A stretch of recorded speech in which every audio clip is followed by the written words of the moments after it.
বলতে চাচ্ছি, প্রিয় ভাইয়ের আমার, ব্যক্তিগত জীবনে আমি একজন পজিটিভ রাজনীতির লোক। আমি মানুষকে মানুষ হিসেবে দেখি। মানুষের কোনো তফাৎ খুঁজে আমি পাই না। আমাদের রাজনৈতিক জীবনে মানুষে হানাহানি, মানুষে বিদ্বেষ, হিংসা, মারামারি, কাটাকাটি।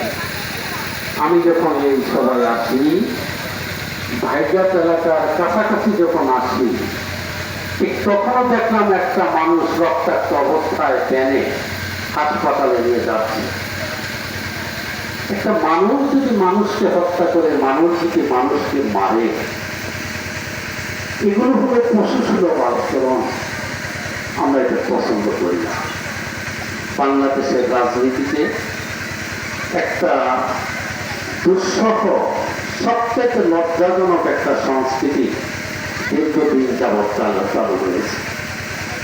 আমরা দেখতে পাচ্ছি বাংলাদেশের রাজনীতিতে একটা সরকার ক্ষমতায় আসলে বিরোধী দলগুলো পালাইয়া যায়, তাদের বাড়িঘরগুলো লুটপাট করা হয়, জ্বালিয়ে দেওয়া হয়, তাদেরকে অত্যাচার নির্যাতন করা হয়, তাদের উপর মামলা বাণিজ্য চালানো হয়, তাদেরকে অতিষ্ঠ করা হয়। এই সংস্কৃতি স্বাধীনতার পর থেকে প্রত্যেকটা দলের উপরে এটা প্রভাব দেখা দিচ্ছে।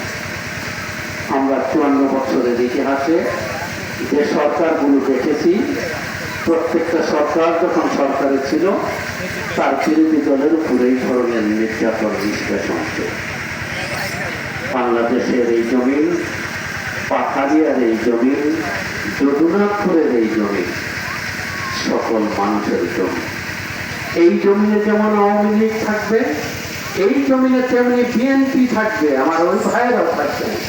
এই জমিনে জাতীয় পার্টি সহ বাংলাদেশ জামাত ইসলামী সকল দলের মানুষ বসবাস করবে।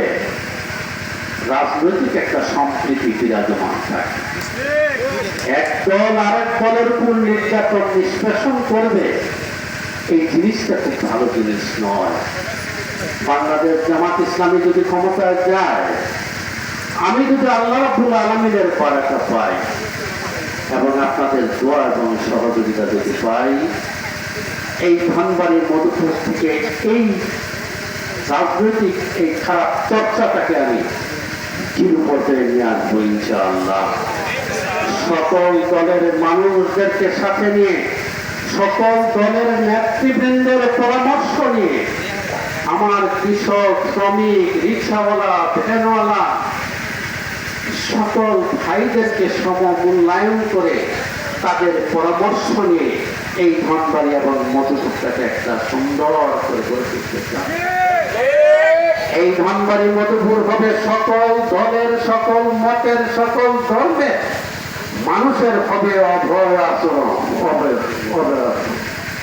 এখানে প্রত্যেকটা মানুষ শান্তির সাথে বসবাস করবে, তাদের কাজ মিলে ধনবাড়ি এবং মধুপুরটাকে গড়ে তুলবে, তারা বসবাস করবে।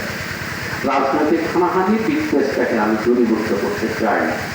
প্রিয় ভাইরা, আমার এই ক্ষেত্রে আপনাদের সহযোগিতা, এটা হবে আমার প্রথম রাজনৈতিক এজেন্ডা, যদি আল্লাহ রাব্বুল আলামিন আমাকে সহায়তা দান করে। ন্যায় বিচার প্রতিষ্ঠা করা হবে। আমি যদি এখানে নির্বাচিত হই, আমি কোনো দলের হয়ে কাজ করবো না। নির্বাচিত আমি